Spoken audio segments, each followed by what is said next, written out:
So I guess we can talk about maybe. So fish was in your 20s, and you also traveled to Europe and Japan in your 20s. Yeah. I had a Polish girlfriend at the time, and I was always into. I was getting more and more into food and just being able to eat. And I mean, I've always liked people from other countries. My college roommate was Japanese, like I said, so he turned me on to some, in your 20s too. Like I said, not a lot of money. You just kind of go with the flow. But I was learning some food things from him. My buddy had a restaurant down in Doylestown, so I was kind of working for him part-time. And I had a Polish girlfriend, and we were going to go open up a restaurant in Poland. So I went over there for...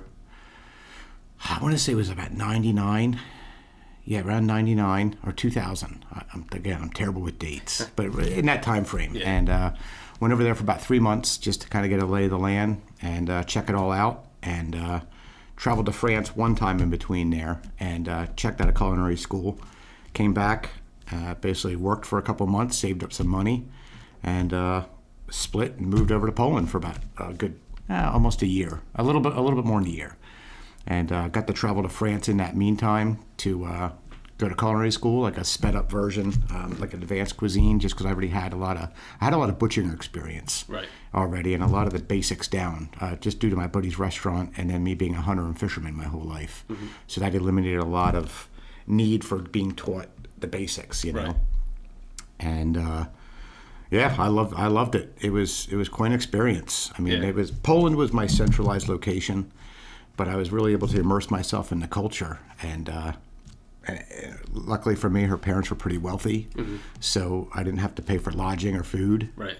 And I had a small vehicle to use. I mean, I was able to get around and really see the country, Yeah, and that's cool. And they were all keen on getting me out to see their infrastructure and their castles and their history, Right. And the cathedrals and stuff. But granted, I know most of it was probably was rebuilt after World War II, but and I'm a World War II buff too, so I really got to talk to some people over there who lived through it, and pretty intense what they had to endure as a country and as a people. Yeah, definitely. And I got a lot of respect for the Poles. It's a wonderful place. The gorgeous women, food's okay. It's a fresh food. It's very simple, right. But.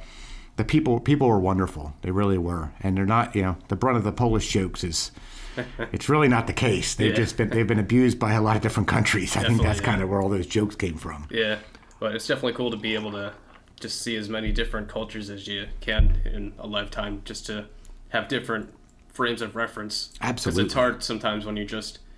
I mean, even now we have access to all the information, but it's like unless you're really there, sometimes you can't really get that frame of reference as you would, you can look stuff up on the computer and you can find info on Wikipedia, but it's just talking to somebody in another country and hearing what they have to say, and you can kind of see how when they say something, how does that make them feel? How do they feel about the place they're in? And it's like it's a lot better than I think just absolutely. Up. There's so many different aspects of traveling, and just kind of. I like that feeling of being the outcast, or knowing I'm not understanding the language fully, or I don't know where I'm going. That stuff doesn't bother me. Like I don't need to be in control. Yeah. I'm good with just going with the flow. Yeah. Definitely. And just kind of figuring it out as I go. Yeah, I think especially coming from where I came from like school and college and that kind of stuff is. I think that's where people go wrong is they leave and they think, oh, I'm done learning. And it's like, no, it's a lifelong thing. And why would you want to stop learning? Like, you not want to experience new stuff as you just kind of see the world. And you're going to learn anyway. I mean, nobody can say that, I'm the same as I was 10 years ago. It's like you learn new things all the time. So why don't you just... I could even say I'm 100% different person I was in my 20s even. Yeah. 26 years later. Right. And I'm 150% different person than I was in high school. Yeah. I mean, in high school, it's more of a class clown jock, and not. Yeah, I like to joke around and have a good time. I still like my sports, but I was very closed-minded. And the band Fish really helped open up my mind, if you know what I mean.